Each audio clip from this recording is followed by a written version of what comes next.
ዲዲአር በባህሪው ሁለት በጣም ከባድ ነገሮችን ግምት ማስገባት ይጠይቃል። አንደኛው መተማመን ይጠይቃል። የሰላም ስምምነት ከተደረገ በኋላ የታጠቀ የተደራጀ ኃይል ነው ወደ ሰላም ስምምነት የመጣው።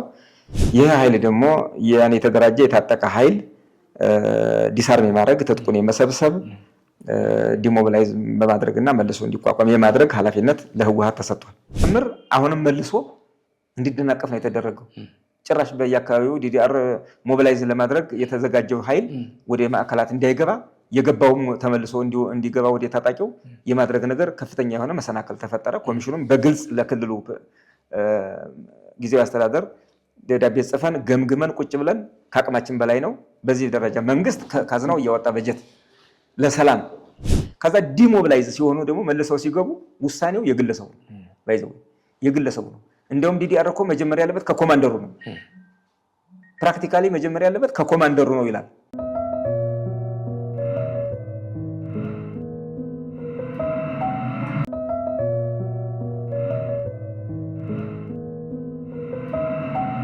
ሰላም እንደምናችሁ የተከበራችሁ የአክሱማውያን ቴሌቪዥን ተከታታዮቻችን፣ ዛሬ በእኛ እይታ በሚል አዲስ እንግዳ ይዘን ቀርበናል። እንግዳችን ብርጋዴር ጀነራል ደርቤ መኩሪያ ናቸው። የብሔራዊ ተሃድሶ ኮሚሽን ኮሚሽነር ምክትል ኮሚሽን። ከእሳቸው ጋር ስለ ብሔራዊ ተሃድሶ የተለየ ቆይታ እናደርጋለን። ዛሬ በዚህ ሰዓት ለቻናላችን አዲስ ከሆናችሁ ቪዲዮአችንን ላይክ፣ ቻናላችንን ሰብስክራይብ በማድረግ አብራችሁን ሁኑ። አክሱማውያን ቴሌቪዥን። ብርጋዴር ጀነራል ደርቤ መኩሪያ የብሔራዊ ተሃድሶ ኮሚሽን ምክትል ኮሚሽነር፣ እዚህ ቢሮ ድረስ መጥቼ ለቃለ መጠይቅ ለማድረግ ስጠይቀዎት ፈቃደኛ ስለሆኑ በእኔና በአክሱማውያን ቴሌቪዥን ተከታታዮች እያመሰገንኩኝ፣ እስኪ ለተመልካቾቼ የስራ ድርሻውንና ስምዎን ያስተዋውቁልኝ። እሺ፣ አመሰግናለሁ። ስሜ ብርጋዴር ጀነራል ደርቤ መኩሪያው እባላለሁ። የብሔራዊ ተሃድሶ ኮሚሽን ምክትል ኮሚሽነር የኦፕሬሽን ዘርፍ ኃላፊ ነኝ። ከፕሪቶሪያው ስምምነት አንቀጾች መካከልም ከፍተኛ የሰው ኃይል ስራ በጀት የሚጠይቀው ዲዲአር ነው የሚታመናል። በዲዲአር ሂደት ውስጥ ምን ቢብራራ ጥሩ ነው ይላሉ? በተለይ ደግሞ ለዘላቂ ሰላምና ለክልሎች መልሶ ግንባታ ያለው ፋይዳ እንዴት ያዩታል? በዚህ ጉዳይ እስኪ ምን ይላሉ? እንግዲህ እውነት ነው፣ የሰላም ስምምነት ከተደረገ በኋላ የብሔራዊ ተሃድሶ ኮሚሽን የተቋቋመው የሰሜኑ ጦርነት ማብቃት በሰላም ስምምነት መቋጨት መነሻ ተደርጎ የታጠቁ ኃይሎችን በሰላማዊ መንገድ ዲሞቢላይዝ የማድረግ ዲሳርም የማድረግ እና ሪኢንቴግሬት የማድረግ ተልዕኮ ይዞ ነው የተቋቋመው። በአጋጣሚ ያው በሌሎች ክልሎችም ቁጥሩ አነስተኛ ቢሆንም በአማራም በኦሮሚያም በቤኒሻንጉል ጉሙዝ የታጠቁ ኃይሎች ስለነበሩ እነሱንም በተመሳሳይ መንገድ በዲዲአር ሂደት እንዲያልፉ የማድረግ ተልዕኮ ተቀብሎ በሚኒስትሮች ምክር ቤት በ2015 የተቋቋመ ኮሚሽን ነው። የኮሚሽኑ ዋነኛ ተልዕኮ እንዳልኩት በሰላም ስምምነት መሰረት ሁለት አካላት የሰላም ስምምነት ሲያደርጉ እሱን መነሻ አድርጎ የተደራጀና የታጠቀውን ኃይል በዲዲአር እንዲያልፍና በዘላቂ ሰላም ወደ ማህበረሰቡ ተቀላቅሎ እንዲቋቋም የማድረግ የሰላምና የልማት ኃይል እንዲሆን የማስቻል ስራ ነው የሚሰራው። በዚህ መሰረት እየሰራ ቆይቷል። 2015 ጀምሮ መንግስት ይሄን ተቋም ሲያቋቁም በጀት መድቦ የሰው ኃይል መድቦ ፕሮግራም ተነድፎለት በቦርድ ይመራል። በቀጥታ በሚኒስትሮች የተዋቀሩበት ከትግራይም ተወካይ ያለበት ቦርድ ጀነራል ጻድቃን ያሉበት ቦርድ ያለ ክቡር ዶክተር ጌዲዮን ጢሞቴዎስ የውጭ ጉዳይ ሚኒስትሩ ናቸው በቦርድ የሚመሩት። ተጠሪነቱ ለመከላከያ ነው እንደ ተጠሪ ተቋም። ከመከላከያም ከክቡር ፊልድ ማርሻሉም ከክብርት ሚኒስትሯም ቀጥተኛ አመራርና ድጋፍ የሚያገኝ ተቋም ነው። በዚህ መሰረት ከ2015 ጀምሮ ራሱን እያጠናከረ እያቋቋመ የማህበረሰብ ግንዛቤ እየፈጠረ በዲዲአር ሊወጣ የሚችለውን የታጠቀ የሰው ኃይል የመለየት የማረጋገጥ ስራ እየሰራ ነው የቆየው። በዚህ መሰረት 371971 የቀድሞ ተዋጊ ዲዲአር ያልፋል ተብሎ ይጠበቃል። ይሄንም ከ70% በላይ የሚሆነው ትግራይ ነው። ስለዚህ ኮሚሽኑ ትግራይ ላይ ትኩረት አድርጎ አብዛኛውን ጊዜውንም ሪሶርሱንም አቅሙንም ትግራይ ላይ አድርጎ እየሰራ ቆይቷል ማለት ነው። እንግዲህ ዲዲአር ከፕሪቶሪያ ስምምነቶች ከ10 በላይ አንቀጾች አሉ እንደምታውቋቸው። በጣም ማህበራዊ፣ ፖለቲካዊ፣ የደህንነት፣ የመልሶ ግንባታ የሚባሉ በጣም በርካታ ጉዳዮችን የያዘ ነው። ከዚህ ውስጥ አንዱ አንቀጽ 6 የዲዲአር ነው። በጣም ትልቅ የተደራጀ ኃይል በትግራይ ስለነበረ ይህን ኃይል ዲስአርም የማድረግ ሞቢላይዝ የተደረገው ለጦርነት ዲሞቢላይዝ የማድረግ መልሶ እና ከአጭር ጊዜ አንጻር መልሶ ማቀላቀል ወደ ማህበረሰቡ ማስገባት፣ ከረጅም ጊዜ አንጻር ደግሞ መልሶ ማቋቋም ስራ ተሰርቶ ይሄ የታጠቀ ኃይል መልክ እንዲይዝ የማድረግ ስራ ነው። ይህን ስራ ሊያስፈጽም የሚችል ኮሚሽን መንግስት አቋቁሟል። ከትግራይ ጋር በመነጋገር በጋራ ነው የተቋቋመው። ከኮሚሽኑም አንድ አመራር ከትግራይ መጥቷል። በኮሚቴ ነው የምንሰራው። በዚህ መሰረት እየተሰራ ያለ ስራ ነው። በዋነኛነት ይህን ስራ ስንጀምረው የዓለም አቀፍ ተሞክሮዎችን የሀገራችንንም ባለፈው የተካሄዱ 2 ዲዲአሮች አሉ፣ የዲዲአር ፕሮግራሞች አሉ። ያው ከነ ክፍተታቸውም ቢሆን እነሱንም እንደመነሻ በመያዝ አሁን ያለውን የሀገራችን ተጨባጭ ሁኔታና የጦርነቱን እና የስምምነቱን መንፈስ መነሻ በማድረግ ስራ እየተሰራ ነው። ዲዲአር በባህሪው 2 በጣም ከባድ ነገሮችን ግምት ማስገባት ይጠይቃል። አንደኛው መተማመን ይጠይቃል። የሰላም ስምምነት ከተደረገ በኋላ የታጠቀ የተደራጀ ኃይል ነው ወደ ሰላም ስምምነት የመጣው። ይህ ኃይል ደግሞ ያን የተደራጀ የታጠቀ ኃይል ዲስአርም የማድረግ ትጥቁን የመሰብሰብ ዲሞቢላይዝ በማድረግና መልሶ እንዲቋቋም የማድረግ ኃላፊነት ለህወሓት ተሰጥቷል። በፌዴራል መንግስትና በህወሓት ስምምነት ሲደረግ አንዱ አንቀጽ ይሄ ነው። ተስማምተውበት ሁለቱም ፈራሚ አካላት የተግባቡበት ይሄ ነው። ይህን በመተግበር ሂደት እንዳልኩት ቅድም በዓለም አቀፍ ደረጃም እንደሚታየው ተሞክሮ የሚያሳየው ዲዲአር በጣም ፈታኝ ነው። ከሀብት አንጻር፣ ከመተማመን አንጻር፣ ከኮንቴክስት አንጻር ዲዲአር ከሚካሄድበት ነባራዊ ሁኔታ አንጻር መታየት አለበት። ይሄ ብዙ ሀገሮችን ዋጋ ያስከፈለ እየተንከባለለ አንዳንዱ ፌል ያደረገ አንዳንዱም ደግሞ በሚጠበቀው በላይ ጊዜ የፈጀ አንዳንዱም ደግሞ እየፈረሰ የመጣ አንዳንዱ ደግሞ ውጤታማ የሆነ ማለት እና ተሞክሮ የሚያሳየውም ይሄን ነው። ከኛ ሁኔታ አንጻር ተጀምሯል። በጥሩ መንፈስ ነው የተጀመረው።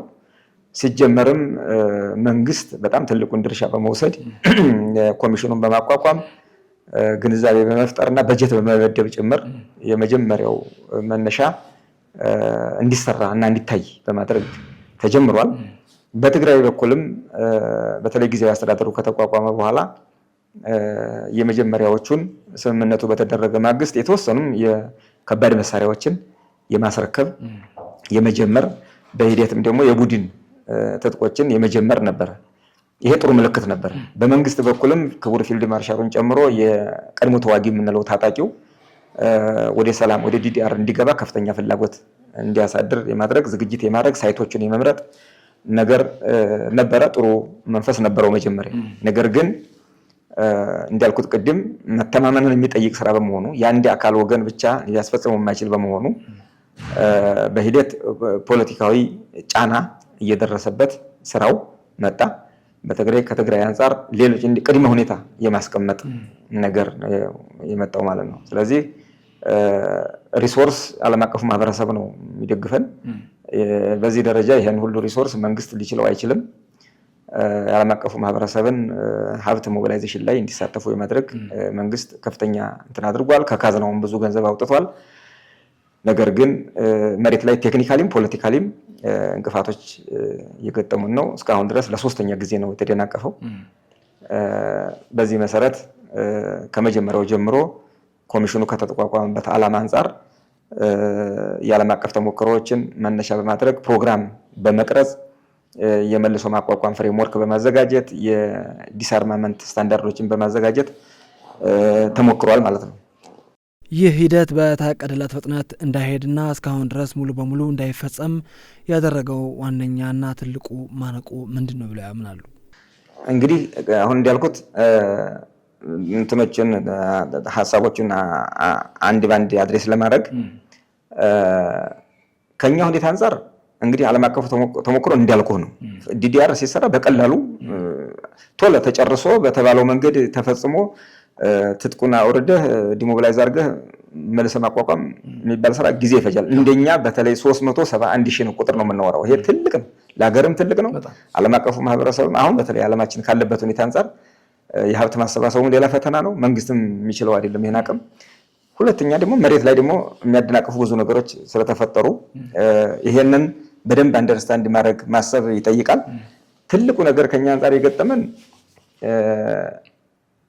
ከሌላው ዓለም ለየት የሚለው ምንድነው? ሙሉ በሙሉ ዲዲአሩን የማደናቀፍና የሌሎች ቅድመ ሁኔታዎች ሲሟሉ ነው የምናደርገው የሚል መጣ በትግራይ በኩል፣ ስለዚህ በህወሓት በኩል። ስለዚህ ጊዜያዊ አስተዳደሩም ይሄን ለመፈጸም ቀናነት ያለው አካሄድ፣ የማህበረሰብ ግንዛቤ፣ ዳታውን ማጥራት፣ ሳይቶችን መምረጥ ጥሩ ፕሮግረስ የነበረ ቢሆንም በፖለቲከኞቹ በኩል ይህንን ኃይል በተባለው መንገድ እንዳይወጣ ከማደናቀፍ ጀምሮ ማጥላላት፣ ማደናቀፍ፣ ኢቭን ማስፈራራት ሁሉ ጭምር ያለበት ነገር አደረጉትና ዲዲአሩ የፕሪቶሪያ ስምምነት አንድ አካል መሆኑ እያለ አይ ትጥቃችንን ሊያስፈቱን ነው፣ ዲሞቢላይዝ አድርጎ ሊበትኑን ነው የሚል ነገር በከፍተኛ ደረጃ በማስወራት በማወያየት ጭምር የታጣቂ ኃይሉ የነበረው ተስፋ እንዲጨልምና እዛ እንዲቆይ እነሱ ጋር እንዲቆይ የማድረግ ነገር ተሰራ። ይሄ ደግሞ ለዲዲአር ሂደቱ ከፍተኛ ደረጃ እንቅፋት ነው የሆነው። የሰራነውም በኋላ መገልጽላችሁ ቁጥር 63000 ቁጥር ሲሰራ በብዙ ፈተና ነው የተሰራው።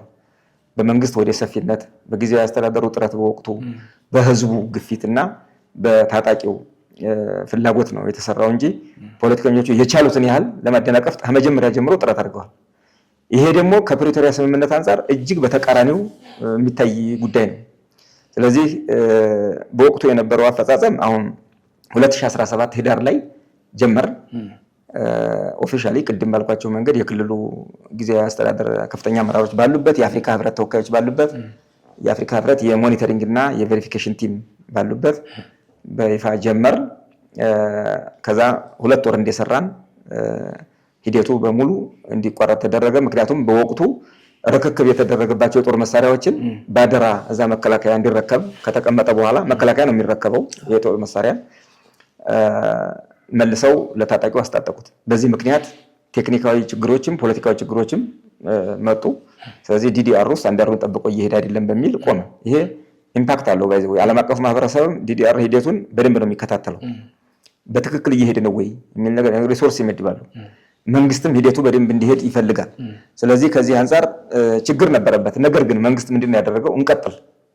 አንደኛ ሴቶች አሉ በወቅቱ ወደ ማህበረሰቡ መመለስ ያለባቸው የተጎሳቆሉ ሴት ልጆች አሉ። ለጦርነት ከትምህርት ቤት ተጋፈው ከቤታቸው ወጥተው የመጡ አሉ። አካል ጉዳተኞች አሉ። በጦርነቱ የሚያሳዝኑ ወጣቶች አሉ። አካላቸውን አጥተዋል። እነዚህ ሰዎች ትሪት ሊደረጉ ይገባል። ሌሎች የተጎሳቆሉ አካላት አሉ። እነዚህ ቅድሚያ የሚሰጣቸው ናቸው። በዲዲአር መርህም ቅድሚያ የሚሰጣቸው የህብረተሰብ ክፍሎች ናቸው። ስለዚህ እነዚህን የማስቀደም ስራ ስለነበረ ከ63900 በላይ ትግራይ ላይ ሰርተናል። ይሄ ከጠቅላላው በአገር ደረጃ 87000 ነው። አማራ፣ ኦሮሚያ፣ አፋር ጨምሮ 87000 በላይ ነው። ትግራይ ግን 63000 ኦልሞስት 64000 አካባቢ የሚጠጋ ነው ያደረገው። ከዚህ ውስጥ እንደምታውቁት 40000 አካባቢ የሚሆነው 12000 አካባቢ የሚሆኑ ሴቶች ናቸው። ሴቶች ጦቶቻችን ናቸው። ከነ ህፃኖቻቸው ነው። 5000 ምናምን የሚሆኑት ህፃናት ያላቸው ናቸው። ሌሎች ነፍሰ ጡሮችም አሉ። በጊዜ ወደ ቤተሰቦቻቸው ተመልሰው መማር ያለባቸው፣ ትዳር መያዝ ያለባቸው፣ ስራ መፍጠር ያለባቸው ሴቶች ናቸው። እነዚህ ስለሆኑ እነዚህ ቅድሚያ ይሰጡን፣ ከነችግሩም ቢሆን እነዚህ እናስቀድም የሚል ነው በመንግስት ደረጃ የነበረው ውሳኔ። ሁለተኛው ከ28000 አካባቢ ቁስለኛ አለ፣ አካል ጉዳተኛ አለ በጦርነቱ። ይሄ ኃይል በጣም ያሳዝናል። አይታችሁት ይሆናል። መቀሌ አካባቢ ማገገሚያ አለ፣ አዋሽ አለ፣ ሌሎችም አካባቢዎች አሉ። እዛ ያሉ ወጣቶች በዚህ እድሜያቸው በዚህ ጦርነት አሁን ያለውን ሁኔታ የሚረዳላቸው የለም። ስለዚህ መንግስት እነዚህ ዜጎች ናቸው፣ መቅደም አለባቸው። ያለችውንም ቢሆን እነሱን ማስቀደም የግድ ስለሆነ ነው። ስለዚህ ወደ 24000 የሚሆነው ቀሪው ግን ከአርሚው የተውጣጣ ይወጣና ቅድሚያ ይውጣ የተባለ በስምምነት በመግባባት የተደረገ ነውና 63900 የሚሆነው ይሄ ኃይል። ስለዚህ ደረጃውን ጠብቆ ሳይሆን ዲዲአሩ ቅድሚያ መውጣት ያለባቸውን የታጣቂ አካላት የማስቀደም እነሱን የማገዝ ስራ እንስራ በሚል ተወስኖ የተደረገ ነው። ይሄ ሁሉ ሲደረግ ቅድም እንዳልኳችሁ ይሄ ሁሉ ታጣቂ ትጥቅ ማስረከብ አለበት። ኤሊጂቢሊቲ ክራይቴሪያውን ማለፍ አለበት። ነገር ግን አንዳንዶቹን ኮምፕሮማይዝ በማድረግ ቅድሚያ እነዚህን እናስቀድም፣ ሌላው ደግሞ እየተነጋገርን እናደርገዋለን በሚል ነው የቀጠለው። በሂደት የገጠመን የዳታ ጥራት ችግር፣ የመቀየር ችግር ነበረ። እሱን እየተግባባን እየፈታነው ቆይተናል። ብዙ ወጣቶች ወደ ተረጋጋ ሁኔታ ተመልሰዋል። ለመናገር ወደ ተረጋጋ የማህበረሰብ የኢንተራክሽን ውስጥ ገብተዋል። ስራ እየፈጠሩም ያሉ አሉ። የሰላም አካል የሆነው አሁን ስለ ሰላም የሚታገሉ ፊት ለፊት የሚጋፈጡም እነዚህ በዲዲአር የወጡ ሰዎች ናቸው። ስራ ፈጥረው ቤተሰብም ማገዝ ራሳቸውም ተስፋ እያዩ ያሉ ወጣቶች አሉ። ወደ ትምህርት የተመለሱ አሉ።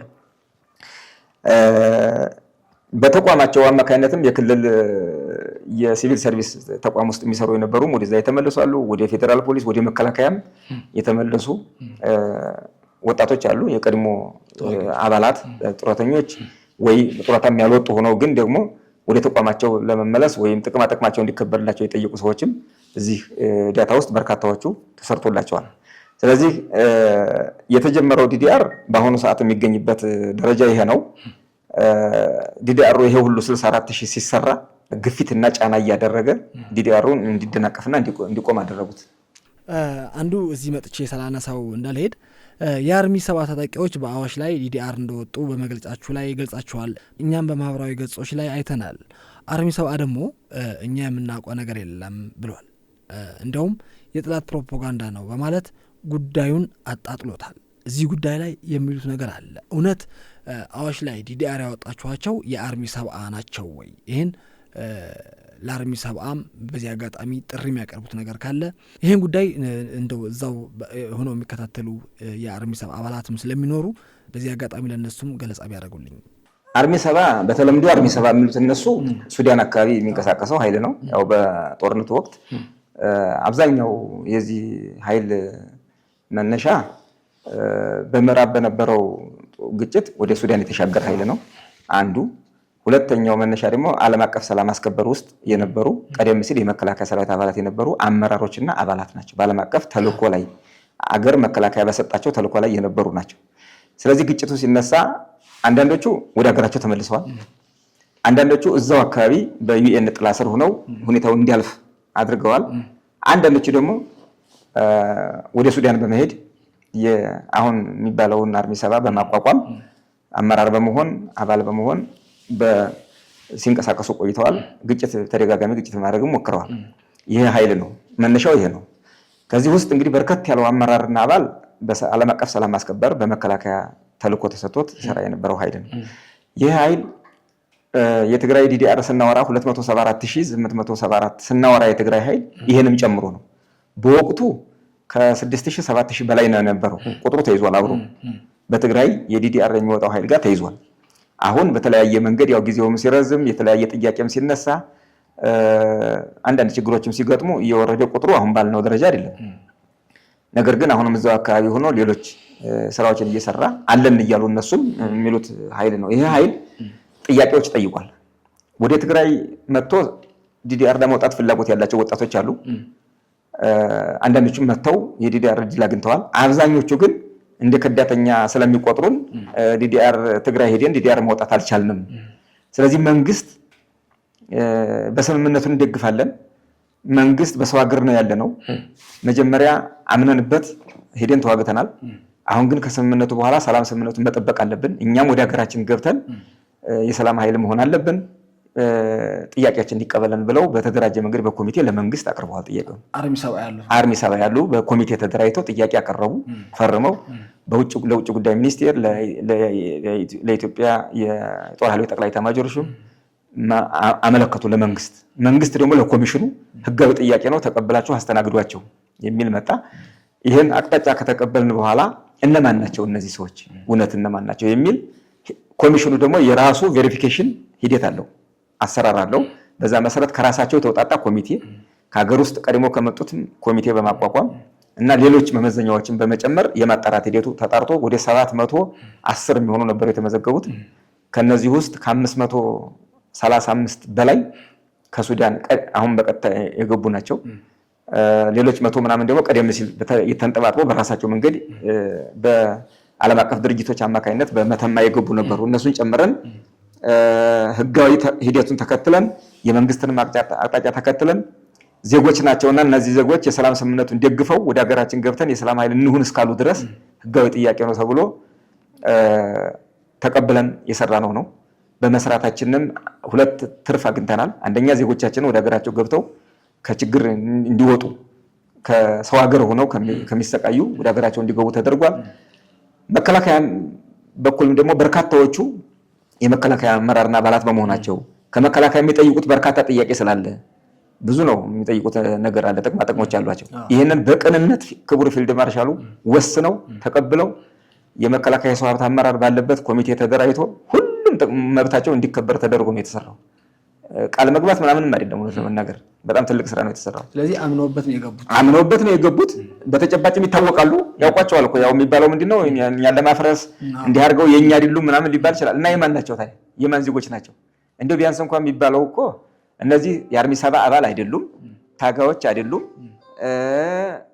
እንደዚህ ናቸው ሊባል ይችላል እኮ።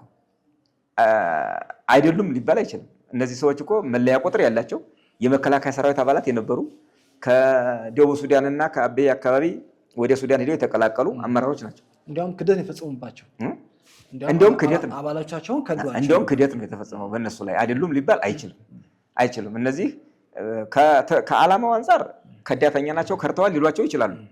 እነሱ ደግሞ ከዓላማ አንጻር ትክክል ነን፣ ለሰላም ነው የቆምነው፣ እንደውም እኛ ነን ትክክል፣ ለትግራይ ህዝብም ለትግራይ ታጣቂም ለራሳችንም ለሀገሪቱም ለኢትዮጵያም የሚጠቅም ሀሳብ የወሰኑት እንደውም ጀግኖቹ እነሱ ናቸው። መመስገን ሲገባቸው ጭራሽ ይሄን ሀሳብ መተዋል፣ መግለጫ ምናምን ሰጥተዋል። ይሄ ሰዎቹ ስላሉ በአካል ጥቅማቸው እየተከበረላቸው ስላሉ አንድ ቀንም ወጥተው ስለሚናገሩ በሚዲያም ስለሆነ ኦፊሻሊ የተደረገው ይታወቃል።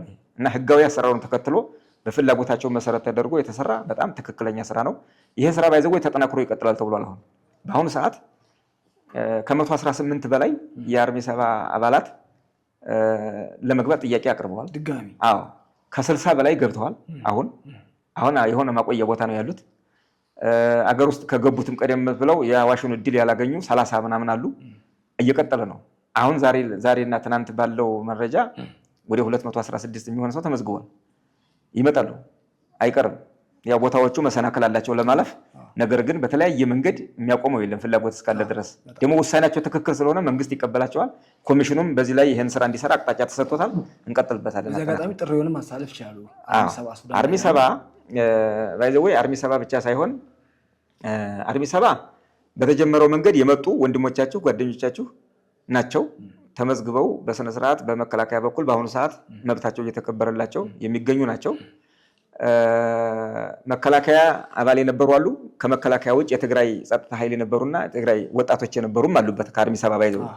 እነዚህ መከላከያዎቹ የመከላከያ ጥያቄ ስላላቸው ወደ መከላከያ ነው የሄዱት። ሌሎቹ ደግሞ የመልሶ ማቀላቀል ክፍያ ተከፍሏቸው በሰላም ሰርተው እንዲኖሩ በመረጡት አካባቢ ሰርተው እንዲኖሩ ድጋፍ እንዲደረግላቸው ነው የተደረገው። አሁንም የቀሩትም የተመዘገቡ አሉ፣ ፍላጎት ያላቸው አሉ። ኮሚሽኑ ዝግጁ ነው ለመቀበል፣ በማንኛውም ሰዓት በማንኛውም ቦታ ለመቀበል ዝግጁ ነው። ስለዚህ ይህን እድል እንዲጠቀሙበት ጥሪ ማስተላለፍ እንፈልጋለን። መንግስትም ይህን አቅጣጫ ሰጥቷል። አርሚ 7 ብቻ ሳይሆን ከአርሚ 7 ወጥተው ትግራይ ታጣቂ ኃይሉ ጋር ያሉ አሉ። አሁንም ትግራይ ላይ ታጣቂው ጋር ያሉ አሉ።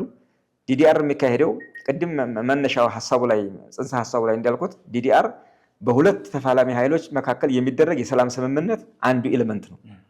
ስለዚህ ይሄን የተስማማ አካል እንደ ድርጅትም እንደ ግለሰብም እንደ ቡድንም ሊሆን ይችላል። ስለዚህ ማንኛውም ሰው ትሪት የማድረግ ኃላፊነት አለበት ኮሚሽኑ። እንደ ድርጅት ቢሆን ኑሮ ህወሓት በተስማማው መሰረት የትግራይ ታጣቂ ኃይል ዲዲአር እንዲወጣ ማድረግ መተባበር ነበረበት። እሱ ካልሆነ ደግሞ እንደ ቡድን የተደራጀው ኃይል ደግሞ የመውጣት መብት አለው። እንደ ግለሰብም የመውጣት መብት አለው። ከዚህ ነው የሚጀምረው። ሰላም የሚጀምረው ከግለሰብ ነው። ሰላም የሚጀምረው ከግልህ ነው። መጀመሪያ በግልህ ማመን አለብህ፣ መገንዘብ አለብህ ሁኔታውን። ከዛ ደግሞ ጓደኞቹ ጋር እየተመካከርክ በአንድ ዓላማ ስር ያለ ኃይል እየተሰባሰበ እየተመካከረ ለሌላ ዓላማ ደግሞ ለተቀደሰ ዓላማ ሲመጣ ያን ተቀብሎ የማስተናገድ ተልዕኮ አለው ኮሚሽኑ። ስለዚህ ትግራይ ውስጥ ያሉት ወንድሞቻችንም ቢሆኑ ከተቻለ ወደ ሰላማዊ ነገር ተመቶ ወደ መረጋጋት ተመቶ ወደ መደማመጥ ተመቶ ይሄ ዲዲአር እንዲቀጥል እናደርጋለን። ኮሚሽኑ ዝግጁ ነው። አሁን የሚባል ነገር አለ፣ ገንዘብ የለም መንግስት አውቆ ዲዲአሩን አቁሞታል፣ ሆን ብሎ ነው የሚባል ነገር አለ። አቅም አለው መንግስት፣ ተቋም አለው፣ አቅም የገነባ ተቋም አለው። ወጣቱም ለዲዲአር ለመውጣት ታጣቂውም ዝግጁ ነው፣ እናውቃለን። ከ800 በላይ ማመልከቻ መጥቷል ከትግራይ አርሚዎች አባላት። እዚህ ኮሚሽን ውስጥ ማመልከቻ አለ። አሁን ተደራጅተው የላኩት እየጠበቁ ነው። ዓለም አቀፉ ማህበረሰብን ትግራይ ያለው ሁኔታ ወደ ሰላማዊ ነገር ከሄደና የፕሪቶሪያ ሰላም ስምምነት ከጠበቀ ድጋፍ ለማድረግ ዝግጁ ናቸው። ይሄ ካልሆነ ግን ጥርጣሬ ስላላቸው አቁመውታል። ስለዚህ ሁሉም ነገር ሊቀጥል ይችላል። ይሄን እድል ማንም አካል በቡድንም በግልም በድርጅትም ሊጠቀምበት ይችላል። እዚህ ላይ የተወሰኑ የትግራይ ግዛቶች ባልተመለሱበትና የውጭ ኃይሎች ባልወጡበት በተለይ ደግሞ በምዕራብ ትግራይ ወራሪዎች አሁንም ከትግራይ መሬት አልወጡም። የትግራይ መሬት ከፕሪቶሪያው ስምምነት በፊት ወደ ነበረበት አልተመለሰም። ይህ ባልተፈጸመበት ሁኔታ የዲዲአር ሂደቱ ማስፈጸም ይቻላል ብለው ያምናሉ ወይ? ብዙ ሰዎች እንደ ጥያቄ የሚያቀርቡት ታጣቂዎችም ትጥቃቸውን እንዳይፈቱ ምክንያት እየሆነ ያለው የምዕራብ ትግራይ እዛ አካባቢ ያሉ የሰፈሩ ኃይሎች አለመውጣታቸው ብለው ብዙ ታጣቂዎችም እንደ ምክንያት ያነሱታል። እርስዎ እዚህ ላይ ምን ይላሉ? የህዝቡ ስጋት እየጨመረ ባለበት በዚህ ወቅት የፌዴራል መንግስቱ የሚጠበቅበት ኃላፊነት ተወጥቷል ብለው ይታመናል ወይ? እንግዲህ አሁን የዲዲአሩ የሰላም ስምምነቱ ብዙ ነገሮችን ብዙ አንቀጾችን ይዟል። በጣም ሰፊ ነው። ጦርነቱም ትልቅ ነው። የሰላም ስምምነቱም ፓኬጁ በዛው ልክ ትልቅ ሆኗል፣ የተወሳሰበ ስለሆነ ሁለቱም ችግሮች የሰላም ስምምነት ተደርጎ ወደ ትግበራ እንግባ፣ ወደ ቀልባችን እንመለስ ከተባለ በኋላ ሁሉም የሚነሱ ነገሮች በአንዴ ሊፈቱ አይችሉም። ውስብስብ ናቸው፣ ከባድ ናቸው። ስለዚህ መጀመሪያ መተማመንና መነጋገር፣ የቁርጠኝነት መኖር አለበት። መንግስት ታስታውሱ እንደሆነ መጀመሪያ ስምምነቱ ከተፈረመ በኋላ የተኩስ በማቆም ሁለቱም አካላት በጣም ውጤታማ ስራ ሰርተዋል። የኢትዮጵያ መከላከያ ሰራዊትም የትግራይ ታጣቂ ተኩሱን ኢሚዲየትሊ በማቆም የሰላም ተስፋ እንዲኖር አድርገዋል። ሁለቱም ሊመሰገኑ ይገባል በዛ ወቅት። ቀጥሎ ግን ወደ ተጨባጭ ስራ መገባት አለበት። ወደዛ ሲገባ ነው ሌሎች ኃይሎች የፕሪቶሪያ ስምምነት መንፈሱን በመቀየር ወደ ፖለቲካዊ ፍላጎት የቀየሩት። ተፈናቃዮች መመለስ አለባቸው። ትክክል ነው። መንግስትም እኮ እስከዛሬ ቀን ድረስ እያለ ያለው ክቡር ጠቅላይ ሚኒስትሩም በፓርላማ የተናገሩት ሁልጊዜም መንግስት እያለ ያለ ተፈናቃዮች መመለስ አለባቸው። ተፈናቃዮች ሲመለሱ ግን የፕሪቶሪያውን ሰላም ስምምነት መንፈስ ተጠበቀ መንገድ ዘላቂ ሰላም በሚያመጣ መንገድ መሆን አለበት። ይህን ለማድረግ ደግሞ አሰራሮች ተቀምጠዋል። የትግራይ ሪከቨሪ እና ሪኮንስትራክሽን ፕሮጀክት ተነድፎ መንግስት የሚመራው በጣም ብዙ ቢሊየን የሚጠይቅ አካል አለበት። የፖለቲካ ዲያሎግ አለ፣ የወሰን ጉዳይ አለ። እነዚህ ጉዳዮች ባለቤት አላቸው። እኛ የምናወራው አሁን ስለ ኮሚሽኑ ስለ ዲዲአር ተልዕኮ ስለሆነ ነው እንጂ ሁሉም ባለቤት ተቀምጦላቸው ተጀምረዋል። በጣም ብዙ ስራዎችም ተሰርተዋል። ትግራይ የሆነ ስለምናገር ግን በዛው ልክ ደግሞ ፖለቲካዊ ነውና ውስብስብ ነውና ጉዳዩ በአንድ ጊዜ ሊፈታ ይችላል። በአንድ ጊዜ አለመፈታቱንም ያውቃሉ። ግን ቅድሚያ ምንድን ነው መሰራት ያለበት የሚለው ነገር መታየት አለበት። መጀመሪያ መተማመን መፈጠር አለበት። የሚሰራውን ስራ ማጥላላት አያስፈልግም። ዲዲአር ትልቁ ኮር ነው። ለምን የተደራጀ የታጠቀ ኃይል ወደ የሰላም አካል መሆን አለበት። 270 ሺህ ታጣቂ ተሸክመ የመንግስትን በጀት እየቀለብክ መኖር ነው የሚሻለው ወይስ የተጎሳቆለውን የትግራይ ክልል ጤና ጣቢያውን መጠገን፣ ትምህርት ቤቱን መስራት፣ ወጣቶችን ወደ ትምህርት ቤት መላክ? እነዚህ በታጣቂ ስም ተደራጅተው ተስፋ አጥተው የሚኖሩ ወጣቶች ነገ ጦርነት ይሆን ምን ሊያደርጉን ይሆን ነገ እያሉ የሚያዩ ወጣቶችን አግተህ መያዝ ነው የሚሻለው ወይስ እነዚህን ወጣቶች ወደ ሰላም፣ ወደ ስራ፣ ወደ ልማት አስገብተህ? የትግራይ ወጣት ታውቀዋለህ፣ ለሰላም፣ ለልማት፣ ለስራ፣ ለፈጠራ ያለው እንቅስቃሴ እንዴት ነበር እንዴ? ወደዛ መግባት ይፈልጋል የወጣት አሁንም አለ፣ አሁንም ወኔው አለ፣ አቅሙ አለ፣ ወደዛ መግባት ይፈልጋል። ግን በሌላ ሰው እጅ እድሉ ለምን ይያዛል? ራሱ ማወቅ አለበት፣ መወሰን አለበት። እና ስለ ዲዲአር ስለምናወራ ነው እንጂ ጥያቄዎች እኮ አሉ፣ የሚፈቱበት አግባብ ተቀምጧል። ግን መደማመጥ የለ፣ መተማመን የለ። በአንድ ወገን ብቻ ደግሞ ይሄ ሊፈጸም አይችልም። እስካሁኑ ሰዓት ድረስ ከትናንት ድረስ የፖለቲካ ሽኩቻ እና መግለጫ እና ሰላም ስምምነቱን አደጋ ላይ የሚጥሉ ምልክቶች ናቸው የሚታዩት። ይሄ ሁለት ነገር ያስከትላል። አንደኛ ወጣቱን ተስፋ ያሳጣል፣ ህዝቡን የደህንነት ስጋት ውስጥ ይጥላል። በፌዴራል መንግስትና በትግራይ ክልል ያለው አለመተማመን ይበልጥ እንዲሻክር ያደርጋል። ህግ መከበር አለበት። የትግራይ ህዝብ ሰላም፣ መጀመሪያ ሰላም መሆን አለበት። የሰላም ስምምነቱ መከበር አለበት። ይሄ እንዲሆን አንድ ገዢ ህግ እኮ አለ፣ አስገዳጅ ህግ ነው። ይሄን መተግበር ግዴታ ነው የሚሆነው። ከዚህ ውጭ ይሄን የሚጥስ ነገር ከመጣ ህግ ይጣሳል። ህዝቡም እንዲያለው የሰላም የደህንነት ችግር ይገጥመዋል፣ ተስፋ ያጣል። ይሄ መያዣ ያደረጉት ይሄንን የታጠቀ ኃይል ነው። ይሄ የታጠቀ ኃይል በዲዲአር ፕሮግራም ማለፍ አለበት። የራሱን ህይወት መምራት አለበት፣ መወሰን አለበት ነው የምለው። እና ትክክል ነው፣ ችግሮቹ አሉ። በሂደት ሁሉም ተፈተዋል ማለት አይቻልም። ግን ጊዜ ይጠብቃሉ፣ ሁኔታ ይጠብቃሉ፣ ትዕግስት ይጠብቃሉ፣ መደማመጥ ይጠይቃል። ጥሩ። መጀመሪያ ትግራይ ሲሄዱ ታጣቂዎችን ወደ ዲዲአር ለማስገባት ሂደት ሲጀምሩ ከታጣቂዎች የገጠማችሁ ሁኔታ ምን ይመስል ነበር? ታጣቂዎቹ ለዲዲአር ያላቸው ፍላጎት፣ ለመውጣቱ ያላቸው ወደ ዲስአርሚ ለመሆን የነበራቸው ፍላጎት ምን ይመስል ነበር? መጀመሪያ ስንጀምር ጥሩ መንፈስ ነበረ። ቅድም እንዳልኩ ጥሩ መንፈስ ነበረ። ቅድሚያ የምናስቀድመውን ሰው መለየት፣ ዳታውን ማጥራት፣ የዲሞቢላይዜሽን ማዕከላትን መምረጥ፣ የቀድሞ የመከላከያ ካምፖችን መጠገን፣ አብረን ክልሉ ጋር ጊዜ አስተዳደሩ ጋር በጋራ የሰራናቸው ብዙ ስራዎች አሉ። ለቀለብ የሚሆን እንዳይቸገሩ ለጊዜውም ቢሆን ከክቡር ፊልድ ማርሻሉ ከመከላከያ በጀት በቀጥታ ወስነው ለትግራይ ታጣቂ እንዲውል ከ358 ሚሊዮን ብር በላይ ተመድቦ ነው ወደዛ የገባ ነው። ይሄ ጥሩ መንፈስ ነበር። እውነት ለመናገር የሚቀድሙትንም በማስቀደም ላይ የጋራ ሀሳብ ነበረ። በትጥቅ ርክክቡም ላይ የጋራ እንትን ነበረ። ነገር ግን ቅድም ያልኳቸው ችግሮች በቀጥታ መጡ። ፖለቲከኞቹም ከታጣቂው አመራሮች መካከልም ያሉ ሰዎች መንፈሱን የስምምነቱን መንፈስና ዲዲአሩን ቀድሞ ለምን ይመጣል? እኛ ሊያፈርሱን ነው፣ ትጥቃችንን አስረክበን ባዶችን ልንቀር ነው ወይ? ይሄ ካልሆነ እያሉ አመጡበት እንጂ ታጣቂው በቀጥታ ፍላጎቱ ደስተኛ ነበር። በጣም ደስተኛ ነበር። ደስተኛ መሆኑን የምናረጋግጠው እንዲያም ሆኖ ከነችግሩ ሆኖ ዲዲአር ጀመርን። ዲዲአር ስንጀምር ኮሚቴም ራሳቸው፣ ትራንስፖርት ስናቀርብም ማኔጅ የሚያደርጉም ራሳቸው፣ ማዕከል ውስጥም የተሃድሶ ስልጠና ሲወስዱና ሌሎች የኮሚሽኑ የዲዲአር አክቲቪቲዎች ላይም ራሳቸው ኮሚቴ በመሆን በጥሩ ዲሲፕሊን ነው ዲዲአሩን የ63000 ስንሰራ በሚገርም። ይሄ ማለት ምን ያህል ፍላጎት እንዳለው ሰው ያሳያል። ያው ቴክኒካሊ የሚገጥሙ ነገሮች አሉ። አልፎ ሆን ተብሎ የሚገቡ ወጣቶች አሉ። ከዳታው ጥራት አንጻር ያልሆኑ ምልክቶች ነበሩ። እነዚህ ይገጥማሉ። እየተመካከርን እየፈተናቸው መተናል። ከፍተኛ ፍላጎት ነበር። ይሄ ፍላጎት ባዘው እስካሁን ድረስ አለ። ታጣቂው ጋር እኮ እስካሁን ድረስ አለ።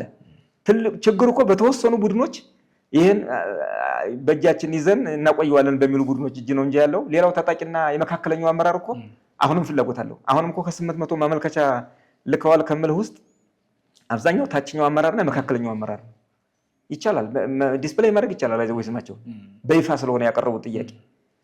ስለዚህ ፍላጎቱ አለ። በጣም ደስተኞች ነበሩ። ተባባሪ ነው ወጣቱ። አሁንም ተመልሶ እኮ በዲዲአር ከወጣ በኋላ ወደ ማህበረሰቡ ተቀላቅሏል። አብዛኛው ወደ አዲስ አበባ መጥቷል። ወደ ሀገሪቱ የተለያዩ አካባቢዎች መጥቷል። እዛም የቀረው ቢሆን ተመልሶ ወደ አመራር እንዲገባ ወደ ታጣቂው እንዲገባ እኮ ተጠይቋል። በተለያየ ጊዜ ተጠይቋል። ግን አብዛኛው እምቢ ነው ያለው። አንደኛ ህገ ወጥነት ነው። ሁለተኛ እንደገና የዲዲአር መርህን ይቀረናል። እሱ ጋር እንዲያውም በሰፊው እንዲያነሱ የሚፈልገው ነገር ዲዲአር የወጡ አሁን ባለኝ መረጃ አንዳንድ ሰዎች እንደሚነግሩኝ ከቦታው ህወሓት ወይ ደግሞ አሁን ትግራይ ላይ ያለው ኃይል አስገድዶ ያስገባቸው ነው የሚል አለ። እነዚህ ሰዎች ገብተው ቢገኙ ምንድን ነው የሚሆነው? ሲጀመር ዲዲአር ራሱ መርህ አለው። ዲስአርም ካረገና ዲሞቢላይዝ ከሆነ ሪኢንተግሬት ይደረጋል። ሪኢንተግሬት ተደረገ ማለት ይሄ ሰውዬ ተመልሶ ወደ ነበረበት ታጣቂ መግባት አይችልም። ወደ ሌላ ስራ፣ ወደ መንግስት ስራ፣ ወደ መደበኛ ስራ፣ ወደ ራሱ ወደ ግል ስራ ግን መግባት ይችላል። ተመልሶ ወደ ነበረበት ታጣቂ ግን መግባት ክልክል ነው። በህግ ያስቀጣል፣ ያስጠይቃልም። መንግስትም ሁለተኛ ምህረት አይሰጥም። መጀመሪያ እኮ ተግባብቶ ተስማምቶ ነው መንግስት በጀት መድቦ ይቅርታ ብሎ ወደዚህ ህግ ተገባው። ስለዚህ ይሄ ወንጀል መሆኑን ያውቃሉ። እኛም በስልጠናችን በተሃድሶ ስልጠናው በዝግጅታችን ላይ እንደ ኮሚሽን እናስገነዝባለን፣ በደንብ እንከታተላለን፣ ኮንታክትም አለን። ትግራይ ላይ ግን ለየት የሚለው ምንድነው? እነዚህ ወጣቶች አመራሮች ስለሆኑ አብዛኞቹ ኮዛለን የሚል አሁንም ኮዛለን ገና ስለሚሉ ቅድም እንዳልኩ የፕሪቶሪያውን ስምምነትም የዲዲአርን አካሄድም አለማወቅ እኮ አይደለም፣ ሆን ተብሎ ይሄ ታጣቂ ከእጃችን ይወጣል የሚል አመለካከት አለው ፖለቲከኞቹ። ይሄን በመያዝ ነው ይሄን ወጣት አሁን ኮንፊውዝድ እያደረጉት ያለ። ስለዚህ ይሄ በእኛ በኩል ግንዛቤ ያስጨብጠናል፣ ክትትል አለን። የተጠየቁ አሉ፣ ገብተው የተገኙም አሉ። ገብተው አንዱ ባይዘወይ ሁለተኛው ዲዲአር ፌዝ ላይ ያቆም ነው። የመጀመሪያው ፌዝ ያቆም ነው በትጥቅ ርክክቡና በአካሄዱ ላይ ግልጽነት ጠፋ። ህወሓትም ይሄ ዲዲአር የሚባል ነገር አያስፈልግም የሚል በይፋ መናገር ጀመሩ። በዚህ ምክንያት አቆም ነው። ሁለተኛው ላይ የገጠመን ግን ተመልሰው ወደ ታጣቂው እንዲገቡ ጭራሽ የወጡትን ማድረግ ጀመሩ። ይህንን ዳታ ይዘን ለቅመን በተጨባጭ ማስረጃ ይዘን ጀነራል ታደሰ ባሉበት ፊት ለፊት ቁጭ ብለን ተወያይተናል። በስም ዝርዝር ጭምር የተወሰኑትን አምነዋል፣ እንዲመለሱ አድርጓል። ክቡር ፕሬዚዳንቱም በጣም የማያዳግም እርምጃ ወስደዋል በወቅቱ። በወቅቱ። ከዚህ በኋላም እንዳይደገም ብለው ሰርኩላር እንዲተላለፍ ያሉትም የገቡትም እንዲመለሱ አድርገዋል። ይሄ ሁሉ ምልክት ነበረ። አሁንም አሉ ይባላል ነግረናቸዋል። ለክልሉ ይሄን እንዲከላከሉና ህገወጥነት ተመልሶ መግባት ክልክል እንደሆነ እንዲከላከሉ በህግ በአሰራር ይሄ የሚገቡት ኃይሎችም ሌሎች ጥቅማ ጥቅም እንዲያገኙ ወደ ታጣቂው ወለቀስ ወደ ስራ መፈለግ ወደ ሰላም እንዲመጡ ይሄን አድርጎ የሚገኝ ካለ በግለሰብ ደረጃም ወደፊት ዋስትና የለውም። አይዲያችንን እንቀማለን። ሌሎች መብቶችም ቀጥሎ የሚመጡ መብቶችም ሊያገኝ አይችልም። ባይዘው የዲዲአር ሂደቱ አለመተግበሩ ወይም መዘግየቱ በሰላም ሂደቱ በጸጥታ ሁኔታና በተዋጊዎች ማህበራዊ ህይወት ላይ እያደረሰ ያለው ጉዳት እንዴት ይገልጹታል? ይሄ የትግራይ ኢኮኖሚም እያዳቀቀው ስለሆነ ትግራይም ከአቅሟ በላይ ታጣቂ ይዛ ስላለች ታጣቂዎችን ደሞዝ እየከፈሉ ነው። ይሄ ደግሞ የሆነው ዲዲአር አለመፈጸሙ ነው እና በዚህ ጉዳይ እርስዎ ምን ይላሉ? እንግዲህ ከ2017 ጀምሮ እንዲያልኳቸው ቅድመ ዝግጅት አድርገን ዳታውም ቅድም ያልኳቸው በጣም ብዙ ነው። የትጥቅ ሁኔታ አለ። በጣም በርካታው የከባድ መሳሪያም የቡድን መሳሪያም የነፍስ ወከፍ ትጥቅም ትግራይ አለ። ይሄ በመጀመሪያ ደረጃ መሰብሰብ ያለበት መመዝገብ ያለበት ነው። ይሄ ሀብት ያስፈልገዋል፣ ፕሮግራም ያስፈልገዋል፣ መተማመን ያስፈልጋል። ይሄ ከተሰራ በኋላ ስራው ተጀምሮ ቅድም ያልኳቸው ቁጥር ደርሰናል። ነገር ግን ችግሮች አሉት። አሁንም አለመተማመን አለ። ዲዲአሩን ማደናቀፍ አለ ሆን ተብሎ። ስለዚህ ታጣቂው እንዲቆይ አሁንም ኮዝ አለን በሚል ሌላ ተስፋ እንዲያያይ ይሄ ኮዝ በሌላ መንገድም እኮ ሊፈታ ይችላል፣ በሰላም በንግግር በውይይት በፕሪቶሪያ ስምምነት መንፈስ ሊፈታ ይችላል የሚል እንዲያያይ ይሄ መንግስት ፍላጎት የለውም፣ ሌላውም ገሌም እንዲህ ነው እያሉ እየፈረጁ እኛ በራሳችን አቅም በራሳችን ነው የምንፈታው የምንመልሰው የሚል እንዲይዝ በማድረግ አቆይተውታል። ይሄ አለመተማመን ወጥቷል። ሲቀጥል ደግሞ ማደናቀፍ ነው ራሱ ስራው ከነችግሩም ቢሆን እንኳን እንጀምር ብለን ሶስተኛ ፌዝ ላይ ደግሞ ለሶስተኛ ጊዜ ነው የተደናቀፈው። ጀመር ባለፈው ሐምሌ ስንጀምር አሁንም መልሶ እንዲደናቀፍ ነው የተደረገው። ጭራሽ በየአካባቢው ዲዲአር ሞቢላይዝ ለማድረግ የተዘጋጀው ኃይል ወደ ማዕከላት እንዳይገባ የገባውም ተመልሶ እንዲገባ ወደ ታጣቂው የማድረግ ነገር ከፍተኛ የሆነ መሰናከል ተፈጠረ። ኮሚሽኑም በግልጽ ለክልሉ ጊዜያዊ አስተዳደር ደብዳቤ ጽፈን ገምግመን ቁጭ ብለን ከአቅማችን በላይ ነው፣ በዚህ ደረጃ መንግስት ካዝናው እያወጣ በጀት ለሰላም ከሆነ ብሎ ዓለም አቀፉ ማህበረሰብ ተስፋ አድርጎ የሰጠን ገንዘብ በዚህ ደረጃ የሚሆን ከሆነ ተጠያቂነትም ስላለ ብለን አቁመነዋል። ሶስተኛው ማስፈራራት ጭምራል።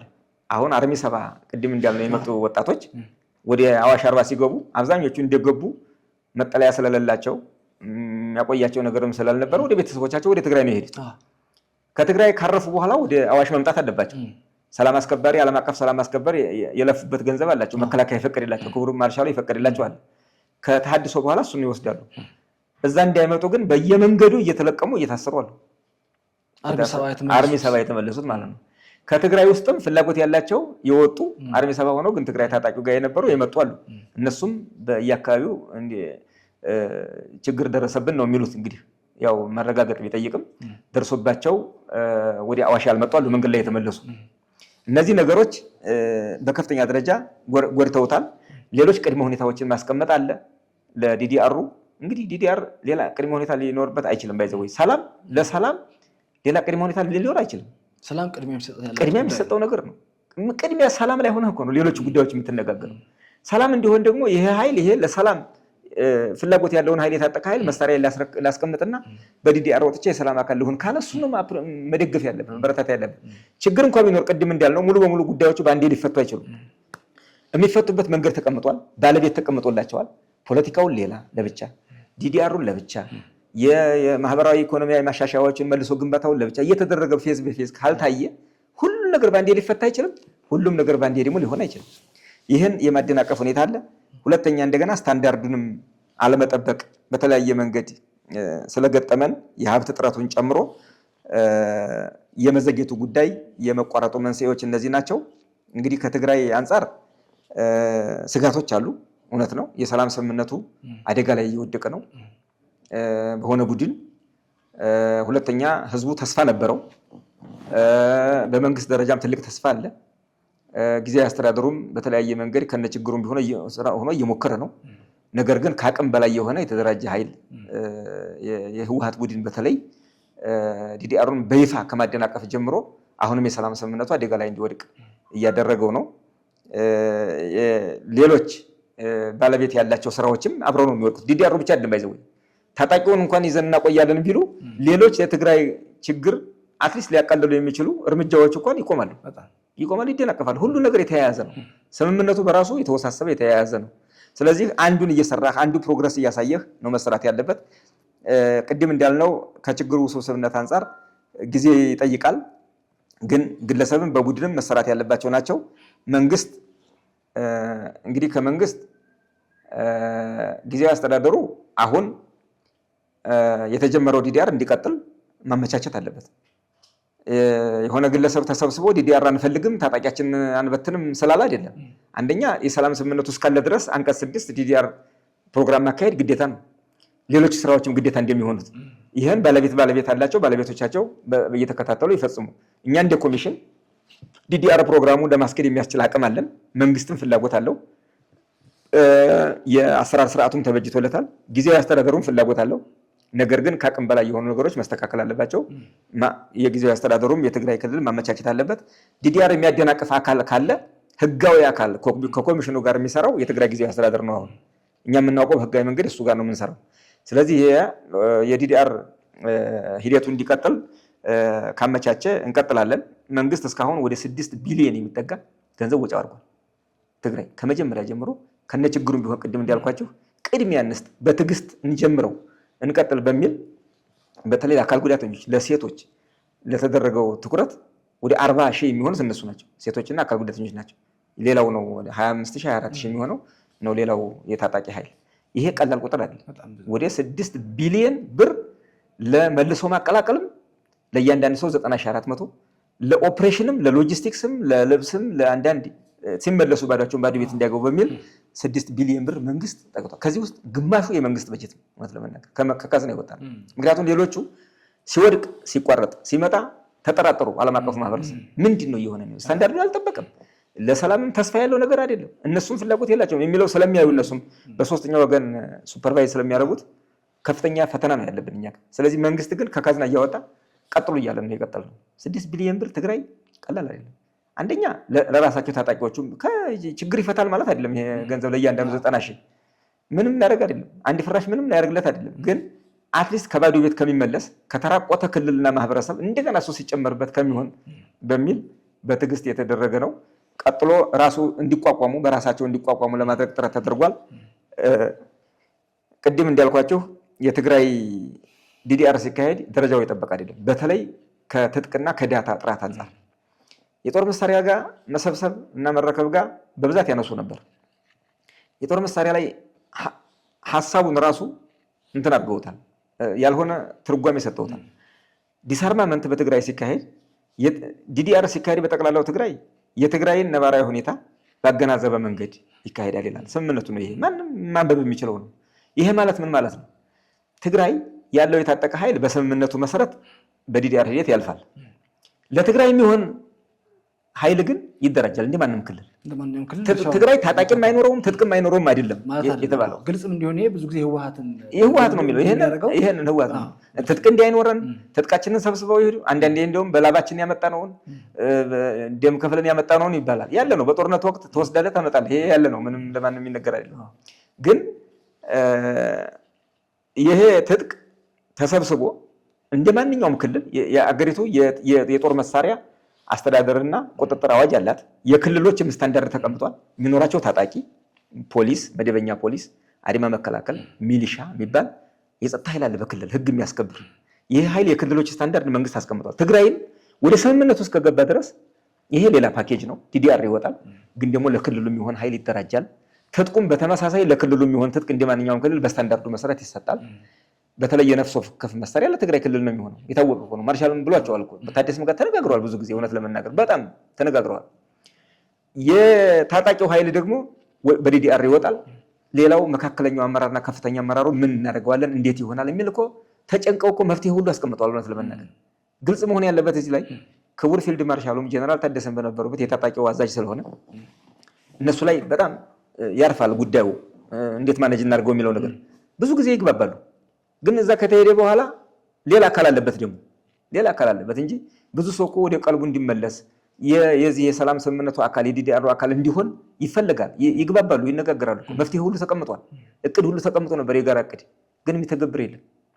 ስለዚህ የትግራይ ትጥቁን መሰብሰብ ታጣቂውን መበተን አይደለም ብቻ አይደለም ተደርጎ የሚታወቀው ህጋዊ ስርዓቱን ካሟላን በኋላ ክልሉ ለሰላምና ደህንነት የሚሆነው የታጠቀ ኃይልም ትጥቅም በልኩ እንደ ማንኛውም ክልል ይመደብለታል ተብሎ ቃል በቃል ክቡር ማርሻሉ ማስቀምጠዋል አቅጣጫ።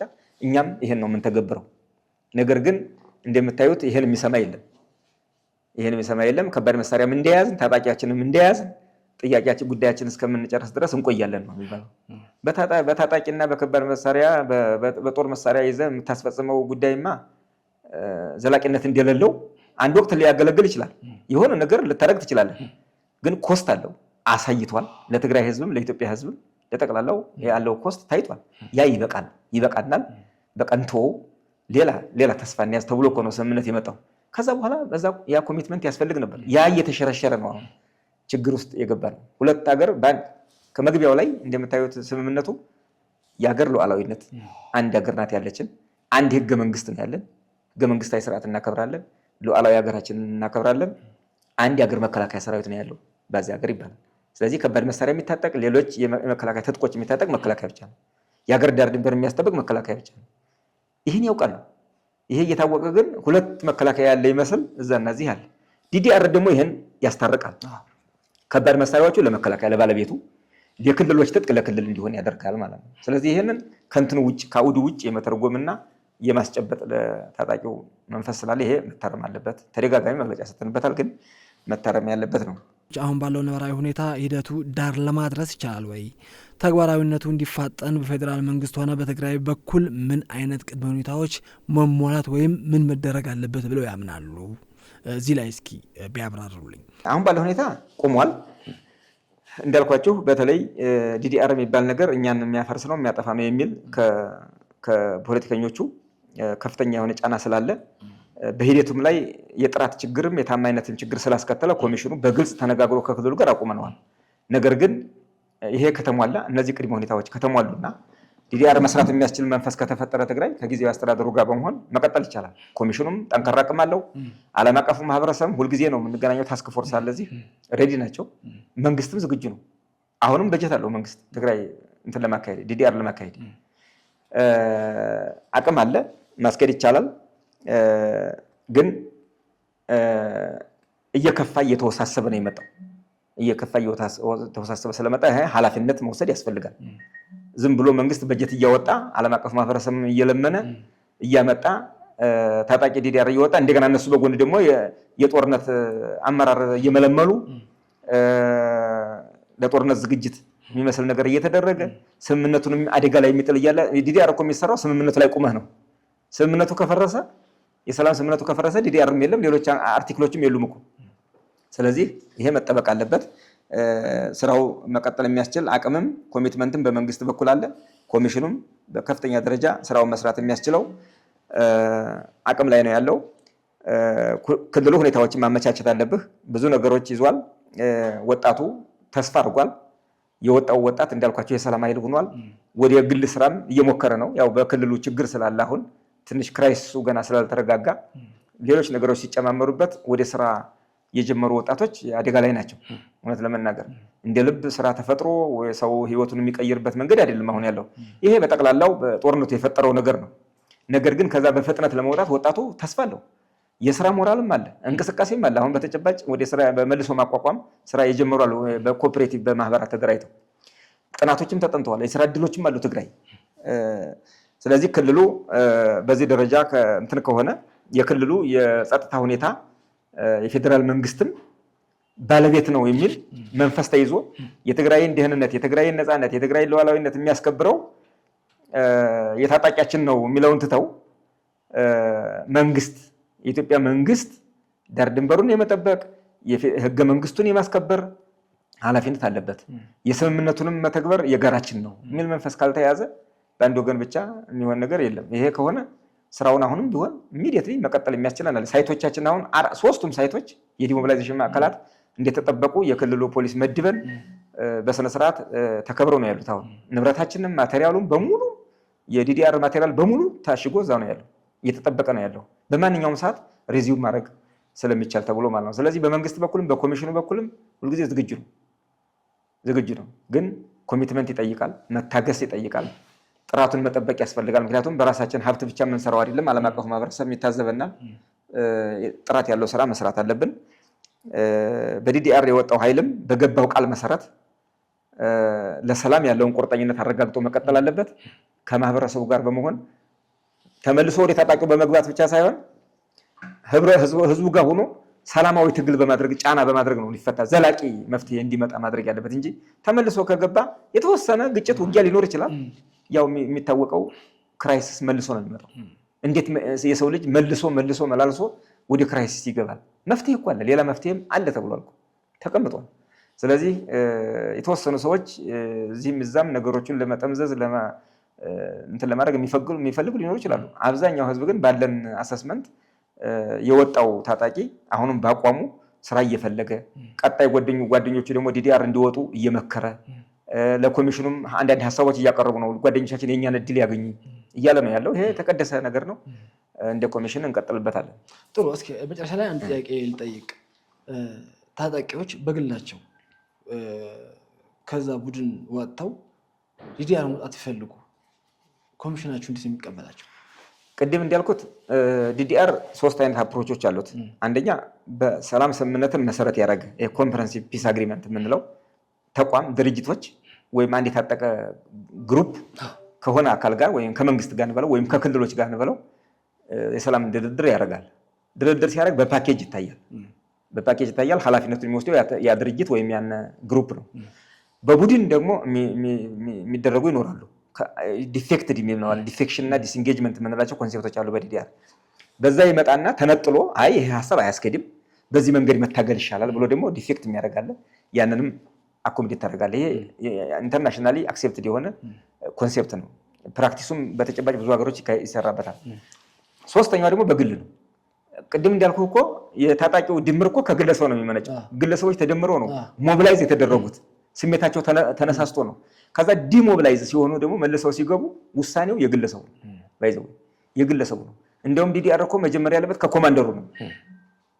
ፕራክቲካሊ መጀመሪያ ያለበት ከኮማንደሩ ነው ይላል። የኮማንድ ኮንትሮል ቼኑን እሱን መፍረስ አለበት። ከዛ በኋላ ታጣቂው በየግሉ የራሱን እጣ ይወስናል። ተሐድሶ ስልጠና ይወስዳል፣ ስራ ይፈልጋል፣ ሌሎች እድሎችን ያማርጣል፣ ያያል። ከዛ በኋላ ሌላ ህይወት ነው። በሰላማዊ መንገድ መታገል ይፈልጋል። ፓርቲ ሊያቋቁም ይችላል፣ ስራ ፈጣሪ ሊሆን ይችላል። ስለዚህ እድሎችን ማመቻቸት የመንግስትና የተፈራራሚ አካላት ነው የሚሆነው። የራሱን እድል የመወሰን የሰላም ኃይል የመሆን ኮሚትመንት ደግሞ የግለሰቡ ወይ የቡድኑ ወይ የድርጅቱ ነው፣ ቅድም እንዳልኩ። ስለዚህ አሁንም ቢሆን በትግራይ እያደረግነው ይሄን ነው። ለምሳሌ ከአርሚ 7 ሲገቡ እኮ በቡድን ተደራጅተው ማመልከቻ አመልክተው ከዛ ደግሞ ሌላውን ኃይል ይዘውት ነው የመጡት። ይሄ እንደዚህ ዲፌክት አደረጉ ማለት ነው፣ ተነጠሉ ከክፍላቸው ማለት ነው። ሌሎችም እንዲመጡ እየተደረገ ነው።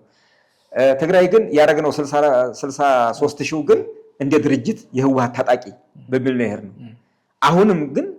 አሁን አዋሽ አርባ ላይ ግን በግለሰብ ደረጃ ጆይን አድርጓል። ከትግራይ ታጣቂዎች ከአርሚዎችም መጥተዋል። እነዚህ ይበረታታሉ። ከዚህ በኋላ ለምን እድሉ ትግራይ እየጠበበ ስለመጣ ይሄ ታጣቂ እዛ ታፍኖ መቅረት የለበትም፣ ዜጋ ነው። ስለዚህ ለመንግስት ህጋዊ ጥያቄ እስካቀረበ ድረስ አክሴፕትድ ይሄ ጥያቄ። ስለዚህ አሁንም ያለው አቅጣጫ በመንግስት በግለሰብም ይሁን በቡድንም ይሁን በድርጅትም ይሁን እኔ ተስፋዬ መልክ ይዞ ይሄ አሁን ያለው ግርግር መልክ ይዞ የሰላም ስምምነቱ አደጋ ላይ እንዳይወድቅ የሚከላከል አለ። ይሄ አደጋ ላይ እንዲወድቅ ሌላ ተልዕኮ ያለው አካል አለ። ያው ወደ ልኩ መግባቱ አይቀርም። የዛ ጊዜ ኮሚሽኑም ወደ ስራ መመለሱ አይቀርም፣ ወደ ትግራይ መመለሳችን አይቀርም። ተስፋ አለን። ምክንያቱም በጣም በርካታ ህዝብ በርካታ ወጣት ተስፋ አድርጎ የሚጠብቀው ተቋም ነው ይሄ።